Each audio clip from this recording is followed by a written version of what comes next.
Welcome back, and Kunal Shah heads commodities and currencies at Nirmal Bank, and he joins us live on the show right now. Kunal, hi, thank you for joining in. And it's about the crude oil prices because we are up by 6% in the past 1 week. We're inching very close to that $73 per barrel mark. From where we stand and the way factors and fundamentals and events are unfolding, do you see further gains?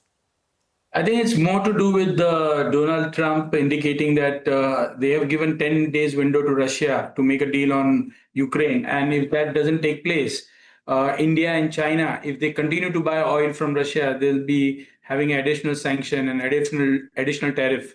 So I think this is something, which is driving oil prices. We've seen the numbers where we've seen in last 1 month, Saudi Arabia have bought oil from Russia. These are the key indication, if this actually materializes. I think it's more to do with the fear-driven rally in oil prices rather than actual fundamentals. People are worried whether US imposes another round of sanctions on Russia. That time will tell, but I think market is discounting that. So there's a possibility in this kind of scenario where Brent can hit $75 and WTI can test $72. So for the time being, we have to remain on the long side and expect that market will build this kind of geopolitical premium in prices of oil.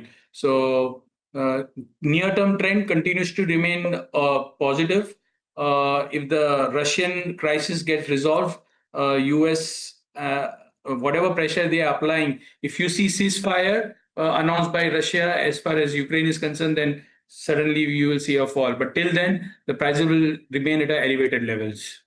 Kunal, since you follow currencies very, very closely, that's a flash running in on the bottom of our screen, which says that 0.5% of a decline in the Indian Rupee, that's the lowest point in the day. And correct me if I'm wrong, but 85.20 is the high that we saw for the currency. And from there, we're trading at around 87.34 on the screens. Where do we go from here? I think it's just a matter of time where, the fundamental trend of the US dollar is definitely on the downside. We've seen the big, beautiful bill is going to contribute to another $3.5 trillion of debt to the US. So the dollar index is going to, come down very sharply. And hence, I believe that whatever short-term depreciation in the USD-INR pair is going to be very short-lived. So maximum another 30, 40 paisa or maximum 50 paisa weakness from here. But from then onwards, rupee should again gradually strengthen and come back to levels of 85 and then 83 and kind of that. So I'm optimistic about the outlook on Indian rupee, and the short-term aberrations will be short-lived. All right. Kunal, when you say 85 and an 83 as a possibility as well, are you willing to give a timeline for that? I think looking at the way the things have shaped up in next 6 months, I'm expecting at least 150 basis point of rate cut from the US. And considering that the possibility of 83, 84 in next 6 months to 8 months is very high. So I'm pretty optimistic about the outlook of Indian USD-INR pair. Talk to us also about gold and silver prices, because we are looking at lower lows onto this one. July really hasn't done much when it comes to precious metal as a space. I think it's going to get interesting. So after the rally till the month of April, the prices have consolidated in the month of May, June, July. Okay, we've seen a good consolidation taking place where the upside was capped. $3,450, $3,500 is where the upside was capped as far as gold is concerned. And on the downside, we are not able to see gold going below $3,300. So we are seeing gold trading in a range of $200, $250. I think now the major focus will be shifted on the Fed commentary today.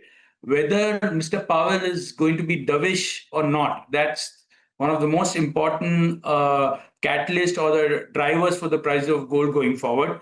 We expect going forward some dovish stance from Fed may be adopted, because whatever tariff-related inflation we are going to witness, that is going to be a one-time. So let us say if there is on an average 20% hike in the inflation, okay? So if that is the case, then the hike in inflation will be just momentary. So 20% impact on inflation because of the tariff, that is not going to be forever. So I think the dovish stance can be seen by the Fed going forward. Today's commentary, I'm expecting Fed to remain more dovish. and that can be positive for gold and silver both. So I'm Okay. expecting gold and silver prices to rally post today's FOMC meeting, and I am not very bullish, but 3450, those kind of levels for spot gold can be witnessed in days to come. So I think today the possibility of gold and silver moving up is very high. Silver fundamental itself are very bullish. So silver is Right. going to head towards $40 and gold 3450. Okay, key will be to watch out for the commentary that will be coming in from the Fed this evening as well. Thank you so much, Kunal, for joining us, as well as Manisha for joining us for this interesting chat as well. But on that note, we're going to slip into a very short break, and we will connect with the management of Gateway Industry Parks after this break. Stay tuned in for that.